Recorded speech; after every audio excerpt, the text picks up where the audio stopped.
All right, the next story we have, I think, is pretty funny, if I'm being quite honest.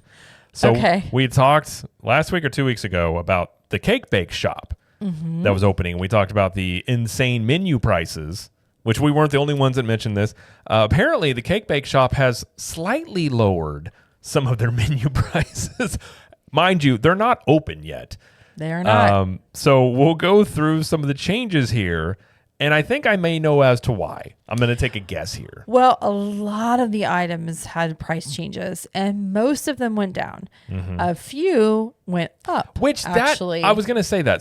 There's a couple things that went up, which that just is interesting either way. But again, they're not open yet. They're adjusting. They're like making adjustments. Like, do it now before it officially opens. Like, that's smart. Okay, so we talked about egg sandwich last time. Jared was outraged. $23 is what they wanted, yeah. Now it's $19.99, which is $20. Well, it's not even $20 technically. The croque monsieur, which we mentioned as well, was $32. Now it's $26.99. So better. Okay. This one was better. Kids peanut butter and jelly was $18. Now it's $12.99. That's still so again, that's taking still down like insane $5 pricing for a PB&J, but yeah, it's a lot. Okay. The kids buttered noodles was $18. Now it's $13.99. Again, better. Okay. This I think was the most significant price deduction. Was a croissant, like the butter croissant side, was $12, and they lowered it to $5.99.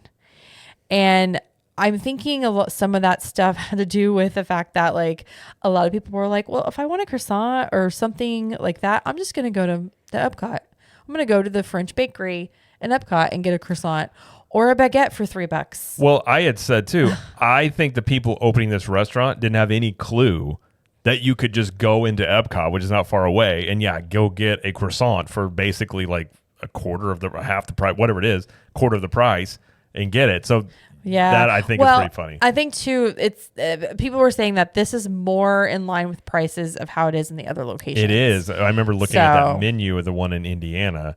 And all the cakes went down too. They went down to $24.90, or from $24.99 down to $22.99. Yeah, some of them are $24.99, some are $22. They were $26 and $24. Yeah. So they went down like $1, which okay.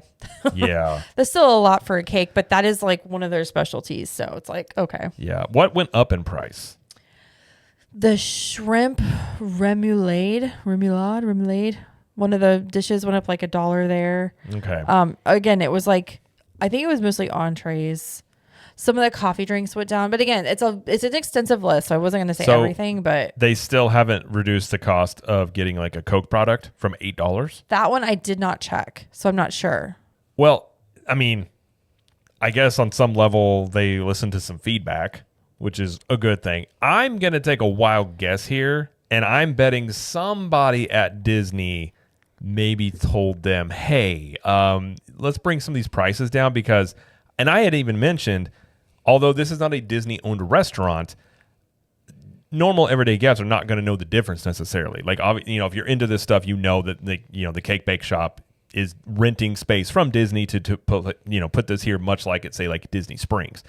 I'm not going to be surprised one bit if somebody from Disney said something about you need to lower these prices a little bit because we're getting some flack for this, which I think is probably maybe what happened. Although they could have just seen people reacting to it, and like if you have all these outlets talking about your insane prices, your chances of it being a successful restaurant go down pretty quickly.